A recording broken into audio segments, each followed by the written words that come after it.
Hello दोस्तों, आज हम लोग एक नए टॉपिक पे बात करेंगे जिसका नाम है ट्रिग्नोमेट्री, त्रिकोणमिति।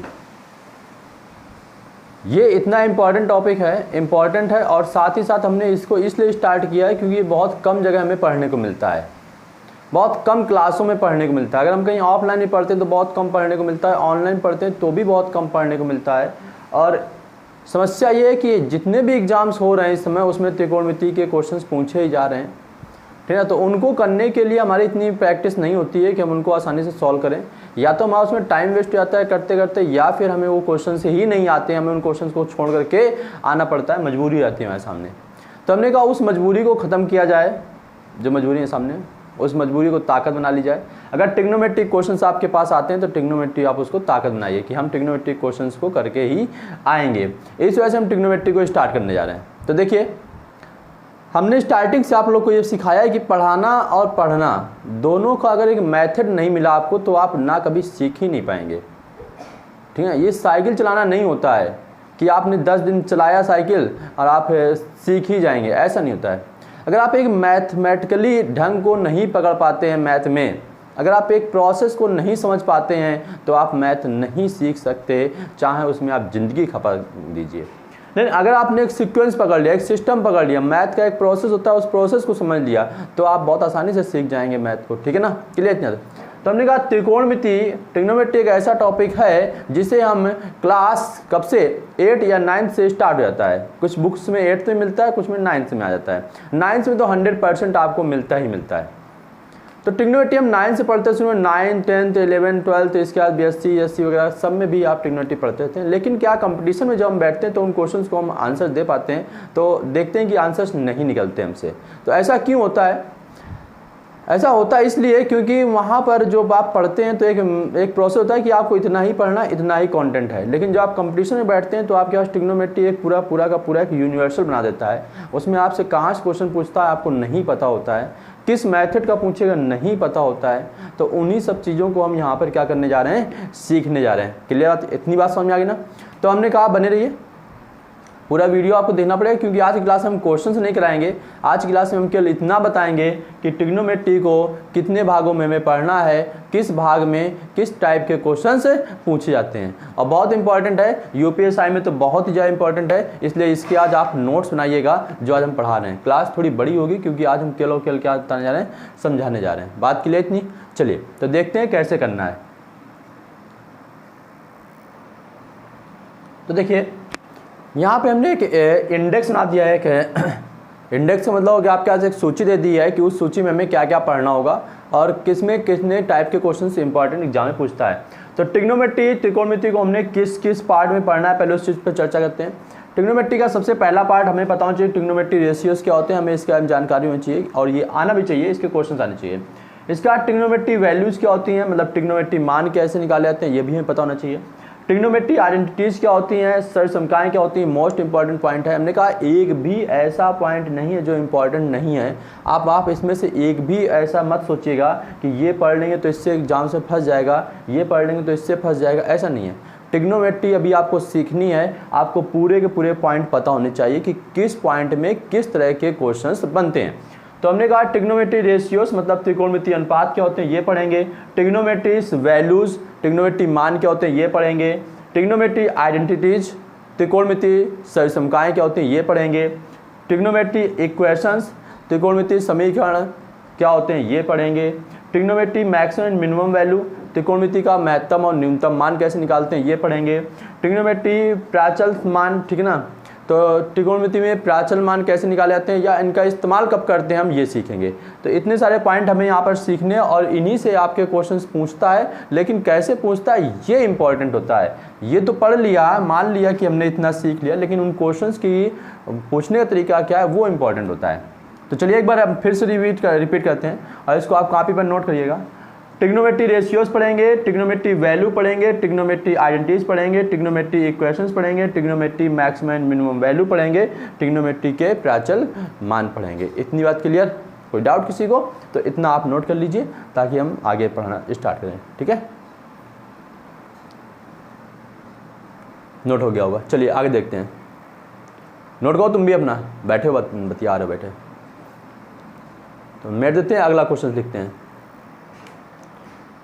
तो ट्रिग्नोमेट्री रेशियोज की अगर हम बात करते हैं तो ट्रिग्नोमेट्री रेशियोज होते हैं कितने, पहले इस पर चर्चा करते हैं। ट्रिग्नोमेट्री रेशियोज होते हैं 6। कितने रेशियोज होते हैं? 6। देखो यहाँ पे हम 6 के 6 ट्रिग्नोमेट्री रेशियो लिख रहे हैं। सबसे पहले होता है पास साइन, फिर होता है कॉस, फिर होता है टेन, फिर होता है कॉट, फिर होता है पास कॉसेक, और फिर हमारे पास होता है लास्ट में सेक।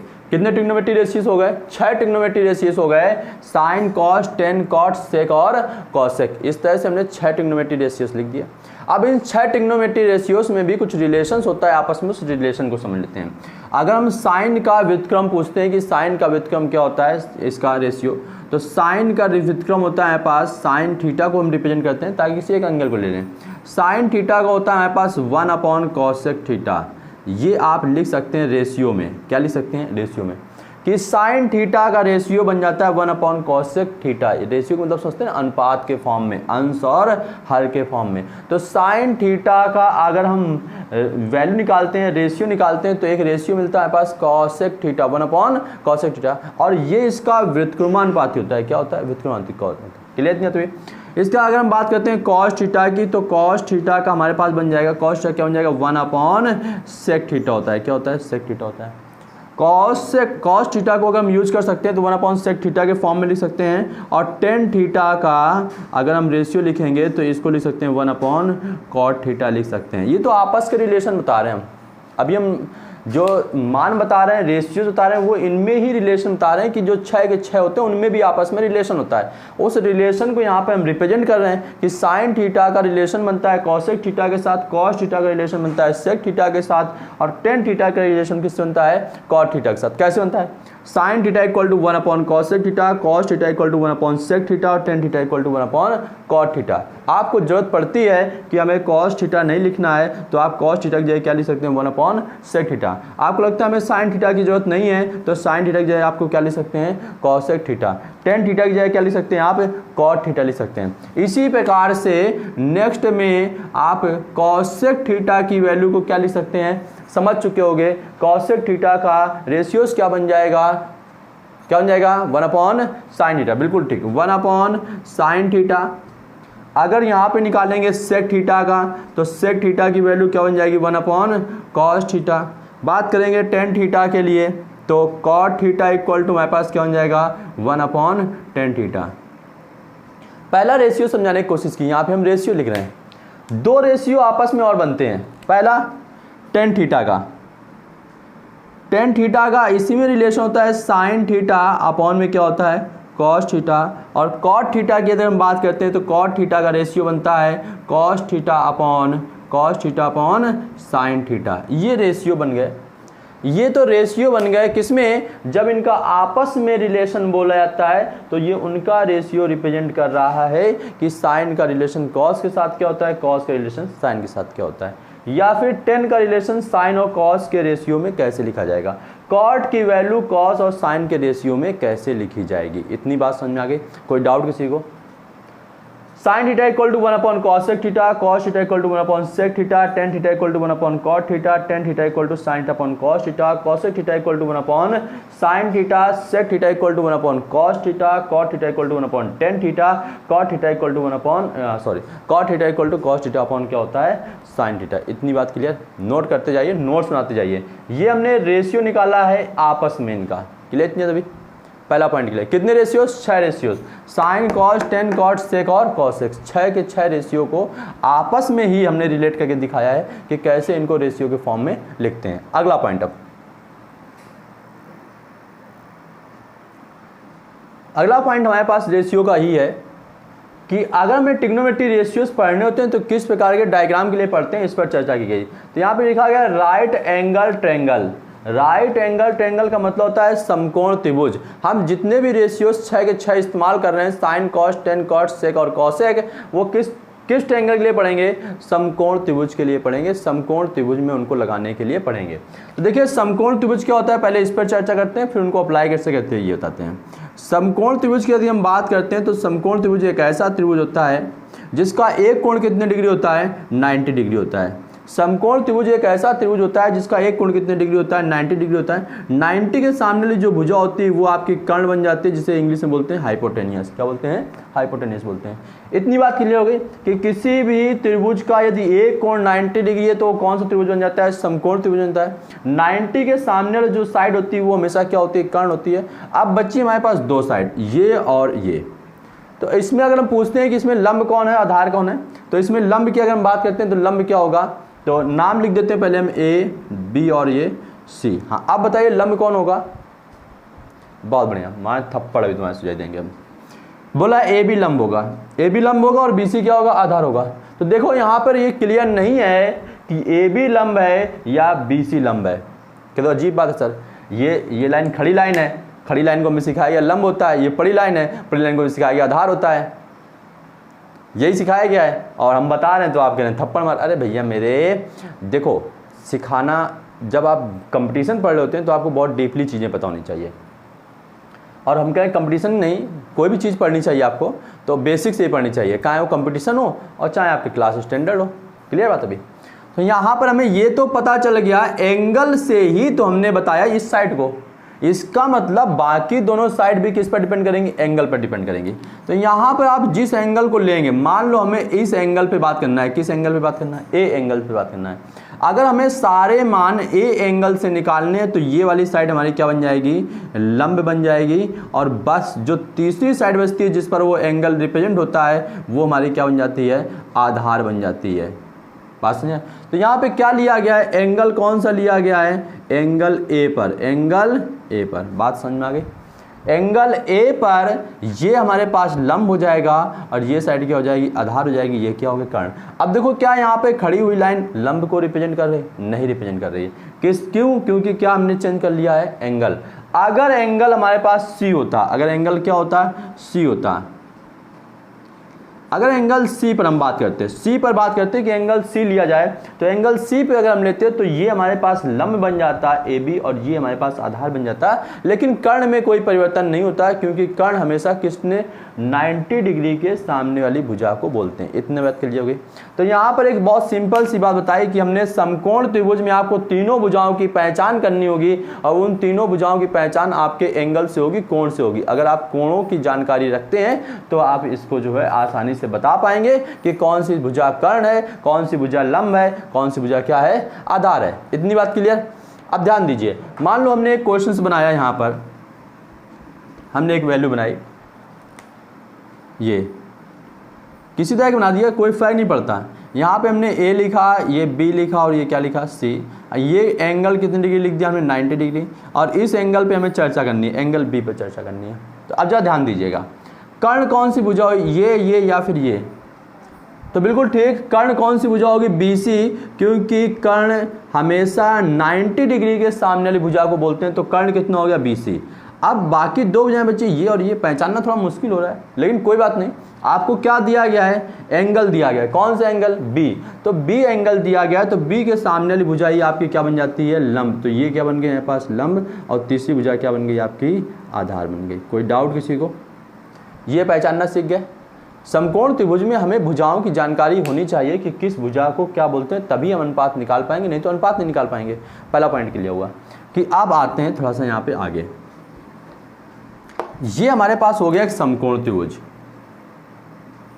क्या हो गया? ये समकोण त्रिभुज ए बी और ये सी। ये एंगल 90 डिग्री हो गया हमारे पास, ये 90 डिग्री। तो ये भुजा बन गई हमारे पास, कौन सी बन गई? कर्ण। एंगल ए हमने फिक्स कर लिया, तो एंगल ए फिक्स कर लिया तो ये क्या बन गया? लंब। और ये क्या बन गया हमारे पास? आधार। ठीक है ना? क्लियर नहीं अभी? अब हमें जब समकोण त्रिभुज की चर्चा कर ली, हमने समकोण त्रिभुज के बारे में, भुजाओं के बारे में जान लिया, एंगल्स के बारे में जान लिया, तो अब एक इसमें इंपॉर्टेंट एक थ्योरम होती है जिसे हम लोग बोलते हैं, कौन सी थ्योरम? Pythagoras theorem. तो इसमें एक थ्योरम होती है जिसका हम इस्तेमाल करेंगे, जिसका नाम है हमारे पास पाइथागोरस प्रमेय। पाइथागोरस प्रमेय, ये गणितज्ञ का नाम है पाइथागोरस प्रमेय, पाइथागोरस, और उन्हीं के नाम पे प्रमेय रखी गई पाइथागोरस प्रमेय। तो पाइथागोरस प्रमेय का इस्तेमाल क्यों करते हैं, पहले ये बात जानते हैं। पाइथागोरस प्रमेय का इस्तेमाल करते हैं त्रिभुज की तीनों भुजाओं को ज्ञात करने के लिए। यदि किसी समकोण त्रिभुज, केवल किस त्रिभुज के लिए, ये समकोण त्रिभुज के लिए, यदि किसी समकोण त्रिभुज की दो भुजाएं दी जाएं, तीसरी भुजा हमें ज्ञात करनी होगी, तो हम लोग कौन से त्रिभुज का प्रमेय यूज करेंगे? पाइथागोरस प्रमेय का यूज करेंगे। कोई डाउट किसी को? क्या बोला हमने बोला अगर किसी समकोण त्रिभुज की दो भुजाएं आपको पता हैं, तीसरी भुजा निकालनी है, तो आप कौन सी प्रमेय का यूज करेंगे? पाइथागोरस प्रमेय का यूज करेंगे। इतनी बात समझिए। क्या होती है पाइथागोरस प्रमेय, ये भी जानते हैं। तो पाइथागोरस प्रमेय होती है कि कर्ण का स्क्वायर, किसका स्क्वायर? कर्ण का स्क्वायर इक्वल टू होता है लंब का स्क्वायर प्लस आधार का स्क्वायर। लंब का स्क्वायर प्लस किसका? आधार का स्क्वायर। इतने में समझ में आ गया बात है। अब यहाँ पर तीन वैल्यू लिखी है, कर्ण, लंब और आधार। अगर किसी समकोण त्रिभुज की आपको दो भुजाएं पता हो, तो तीसरी भुजा आप क्या कर लेंगे? वहाँ से निकाल लेंगे। इतनी बात समझ में आ गई। मान लो कर्ण दिया गया, लंब दिया गया, तो क्या निकाल लेंगे आप? आधार निकाल लेंगे। बस आना क्या चाहिए आपको? पक्षांतर का नियम आना चाहिए। पक्षांतर का नियम आना चाहिए, क्योंकि जब आप आधार का मान निकालेंगे तो लंब को इधर भेजना पड़ेगा। इतनी बात क्लियर होगी। चलिए, तो ये हमने कहा आपको तीन भुजाओं को निकालने के लिए हो गया। समझ गए? समकोण त्रिभुज में भुजाओं की जानकारी हो गई, एंगल्स की जानकारी हो गई। समकोण त्रिभुज में तीनों भुजाएं पता होनी चाहिए। अगर तीनों भुजाओं में से दो भुजाएं पता है, तो तीसरी भुजा को निकालने के लिए हम लोग किसका इस्तेमाल करेंगे? पाइथागोरस प्रमेय का इस्तेमाल करेंगे। एक क्वेश्चन यहाँ पे करते हैं। देखिए, एक क्वेश्चन लिखते हैं। चलो, क्वेश्चन बताने जा रहे हैं। हमने कहा कि समकोण त्रिभुज में तीनों भुजाओं में किस तरह क्वेश्चन समय निकालना होता है, तीसरी भुजा कैसे ज्ञात करते हैं। बोला गया समकोण त्रिभुज ABC में कोण B क्या है? समकोण है। तो आपको त्रिभुज बनाना चाहिए। कितने नामांकन करने? 3, A, B और C। और कैसा बनाना है हमें? समकोण। तो सबसे पहले आप एक समकोण बनाओ, जैसा सिंपल सा आपको सिखाया गया है कि इस तरह से एक त्रिभुज बनेगा, जो कि कैसा होगा? समकोण त्रिभुज। बन गया एक समकोण त्रिभुज। इस तरह का एक त्रिभुज बनाएंगे जो समकोण त्रिभुज होगा। अब बोल रहा है B समकोण है, तो आप B यहाँ पर लिख दीजिए बस। अब बच्चे A और C, तो सर A और C कहाँ लिखेंगे? अरे साहब, A और C कहीं भी लिख दो, कोई फर्क नहीं पड़ता है। A यहाँ लिख दो, C यहाँ लिख दो, या A यहाँ लिख दो, C यहाँ लिख दो, कोई फर्क नहीं पड़ेगा। तो हमने A यहाँ पर लिख दिया और C यहाँ पर लिख दिया। बात क्लियर इतनी? अब देखो क्वेश्चन में क्या क्या दिया गया है। बोल रहा है AC की नाप कितनी दी गई? 5 सेंटीमीटर। अच्छा, AC कहाँ से? ये है AC। कितने सेंटीमीटर? 5 सेंटीमीटर। BC कितनी है पास? BC ये कितने सेंटीमीटर? 3 सेंटीमीटर। इसको लिख दिया। अब यहाँ पे कौन सी साइड बच्चे हमारे पास? AB का मान नहीं पता है, इसी को हमें निकालना है। तो हमने कहा निकालने का मेथड कौन सा होता है हमारे पास? कौन सी विधि इस्तेमाल करेंगे? पाइथागोरस प्रमेय। अब पाइथागोरस प्रमेय में कहता है कर्ण का स्क्वायर इक्वल टू लंब का स्क्वायर प्लस आधार का स्क्वायर। अच्छा, कर्ण 90 डिग्री की सामने वाली वैल्यू होती है, तो ये 90 डिग्री के सामने वाला कोण कितने डिग्री? 5। तो 5 का स्क्वायर हो गया, 5 का स्क्वायर। ये हमारे पास 3 का स्क्वायर और प्लस कितना होता है हमारे पास? A का स्क्वायर। इतनी बात क्लियर? अब हमने कहा इसको स्क्वायर करेंगे, तो 25 का स्क्वायर कितना? 10। बोल रहा है 10 होता है। बताओ भाई, इनको समझाओ। 25 का स्क्वायर कितना होता है? 10। अरे भैया 5 का स्क्वायर कितना होता है? 10 नहीं होता है, ये 5 गुणे 2 कर रहा है। देखो बेवकूफ़त कर रहा है। 5 का स्क्वायर कितना होता है? तो 5 का स्क्वायर होता है 25। कितना होता है? 25। 3 का स्क्वायर कितना हुआ? अब 6 ना बोले, मार थप्पड़ भी। 3 का स्क्वायर कितना होता है? 9। तो 25 इक्वल टू 9 प्लस कितना हो गया? A square. अब हमने कहा पक्षांतर के नियम आपको आने चाहिए बाखूबी।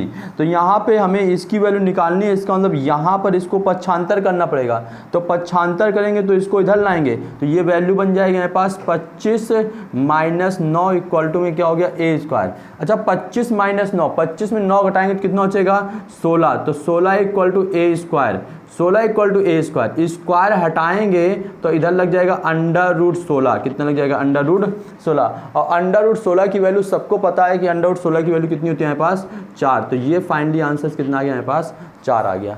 तो यहाँ पर हमने ये भी निकालना सिखा दिया आप लोग को कि समकोण त्रिभुज में यदि तीनों भुजाओं में से कोई दो भुजा दी जाए, तो तीसरी भुजा को कैसे निकालते हैं हम लोग? पाइथागोरस प्रमेय से। इतनी बात क्लियर? चलिए, अब आते हैं कि समकोण त्रिभुज में त्रिकोणमितीय अनुपात कैसे अप्लाई किया जाता है। तो देखिए दोस्तों, हमने कहा कि एक समकोण त्रिभुज में त्रिकोणमितीय अनुपात कैसे अप्लाई करते हैं वो देखते हैं। तो हमने एक समकोण त्रिभुज बनाया A, B और C। इसमें ये एंगल के लिए बात करें थीटा के लिए या फिर एंगल A के लिए, A भी लिख सकते हैं और थीटा भी लिख सकते हैं, दोनों को आप रिप्रेजेंट करा सकते हैं।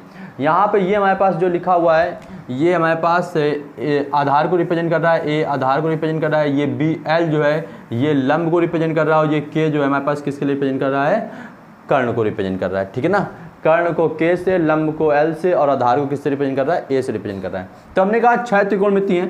पहला त्रिकोणमिति अनुपात है साइन थीटा, तो साइन थीटा के लिए हमने कहा साइन थीटा के लिए लंब बटे कर्ण होता है। अनुपात क्या होता है, लंब बटे कर्ण होता है। कॉस थीटा का अनुपात होता है, कॉस थीटा इक्वल होता है आधार बटे कर्ण होता है। क्या होता है, आधार बटे कर्ण होता है। और टेन थीटा का जो अनुपात होता है, टेन थीटा इक्वल होता है लंब बटे आधार होता है, लंब बटे आधार लिख दिया। इसके बाद इनके हमने कहा अपोजिट बनते हैं कि साइन थीटा किसका व्युत्क्रमण अनुपात होता है, कॉसेक थीटा का। तो जब कॉसेक थीटा का हम निकालेंगे अनुपात तो बन जाएगा के अपॉन क्या बन जाएगा, एल। यहाँ पे सेक थीटा का अनुपात निकालेंगे तो सेक थीटा का अनुपात बन जाएगा के अपॉन ए। यहाँ पे हम कॉट थीटा का अनुपात निकालेंगे तो कॉट थीटा का अनुपात बन जाएगा ए अपॉन एल। इतनी बात क्लियर हो गई। क्या होता है, क्या साइन थीटा का अनुपात क्या होता है, लंब बटे कर्ण, कॉस थीटा का आधार बटे कर्ण, टेन थीटा का लंब बटे आधार, कॉसेक थीटा का कर्ण बटे लंब, सेक थीटा का कर्ण बटे आधार और कॉट थीटा का क्या होता है, आधार बटे लंब। इतनी बात क्लियर। स्टार्टिंग जब हम पढ़ते हैं तो हमें चीज़ें याद रखना थोड़ा मुश्किल होती है, इसके लिए एक बहुत सिंपल सी बात बताई गई है। बोला गया आप एक चीज़ याद कर लीजिए, क्या, लाल बटे कक्का। क्या याद कर लीजिए, लाल बटे कक्का। वाह क्या बात है, क्या आप याद कर लीजिए, लाल बटे कक्का। तो लाल बटे कक्का में पहला जो अनुपात होता है वो देखो किसके लिए लिखा गया है, साइन थीटा के लिए। तो इसको हमने लिख दिया साइन थीटा लंब बटे कर्ण। दूसरा कॉस थीटा देखो आधार बटे कर्ण। और तीसरा किसके लिए है, ये टेन थीटा के लिए, टेन थीटा इक्वल टू देखो लंब बटे आधार। तो यहाँ से याद करने के लिए, बाकी ये कोई मेथड फार्मूला नहीं है, लेकिन ये एक याद करने की ट्रिक बनाई गई है कि अगर आप लाल बटे कक्का को लिख लेते हैं और यहाँ पे एक एक अनुपात लेते हैं एल और के का, तो साइन थीटा का ए और के का, तो कॉस थीटा का एल और ए लेंगे तो किसका बन जाएगा, टेन थीटा का। तो ये याद रखने का तरीका होता है।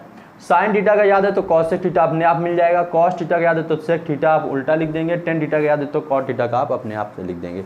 इतनी बात क्लियर। यहाँ तक कोई डाउट किसी को? क्या हमने बताया, हमने एक तो त्रिकोणमिति अनुपात में खुद का खुद से उनका 6 के 6 त्रिकोणमिति का आपस में कैसे रिलेशन होता है ये बताया। इसके बाद दूसरा पॉइंट जो हम त्रिकोणमिति अनुपात बता रहे थे वो किसके लिए पढ़ रहे हैं, समकोण त्रिभुज के लिए पढ़ रहे हैं। तो समकोण त्रिभुज क्या होता है ये बताया, तीनों भुजाओं को निकालते कैसे ये बताया। इसके बाद समकोण त्रिभुज में भुजाओं का अनुपात कैसे लिखा आता है ट्रिग्नोमेट्री के साथ, ये लिखा हमने कि साइन थीटा का अनुपात बन जाता है लंब बटे कर्ण, कॉस थीटा का आधार बटे कर्ण, टेन थीटा का लंब बटे आधार, कॉसेक थीटा का कर्ण बटे लंब, सेक थीटा का के बटे ए, कॉट थीटा का क्या बन जाता है, ए बटे एल। अब ध्यान देना, ये जो हम लिखा रहे हैं आपको, ये चीज़ें जो हम सिखा रहे हैं ये आपको दिमाग में होनी चाहिए, याद होनी चाहिए। अगर आप इसको याद नहीं रख पाते हैं तो आप ट्रिग्नोमेट्री के क्वेश्चंस नहीं कर पाएंगे। और हम क्या, दुनिया का कोई भी टीचर आपको ट्रिग्नोमेट्री नहीं पढ़ा पाएगा, ये बात सच बता रहे हैं हम। इसमें कोई हेर फेर और कोई जो है ज़बरदस्ती नहीं कर सकते भाई हम लोग, ठीक है। क्योंकि इसमें आपको ये चीज़ें याद होंगी तभी आप कॉन्सेप्ट अप्लाई कर पाएंगे, कब तभी आप ट्रिक लगा पाएंगे, नहीं तो ट्रिक भी काम नहीं करती हैं। बात समझ गए ना। तो पहला काम ये रहेगा कि आपको जितना हम नोट्स बना रहे हैं उसके नोट्स बनाइए। पहले दिन क्लास में हम उसके नोट्स बताएंगे और दूसरे दिन हम उसके क्या कराएंगे, क्वेश्चन कराएंगे। तो कल हम आपको इसके क्या कराएंगे, क्वेश्चन कराएंगे। इतनी बात क्लियर? कोई डाउट? अभी आगे हम चर्चा करते हैं कि किस किस टाइप के यहाँ पे क्वेश्चन पढ़ेंगे। तो इसको नोट कर लिया होगा, नोट कर लो। चलिए आगे देखते हैं।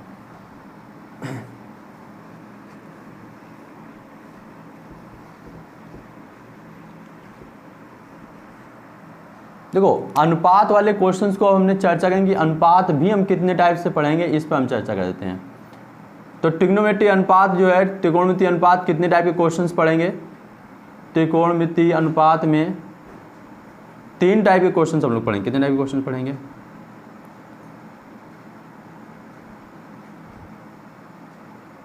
3 टाइप के क्वेश्चंस। 3 टाइप के क्वेश्चंस यहाँ पे मैक्सिमम 3 टाइप के क्वेश्चन बनता है। पहला जो है अनुपात का होता है कि हम स्वयं का आपस में रिलेशन, स्वयं का आपस में अनुपात, अनुपात वाले क्वेश्चंस, ठीक है ना।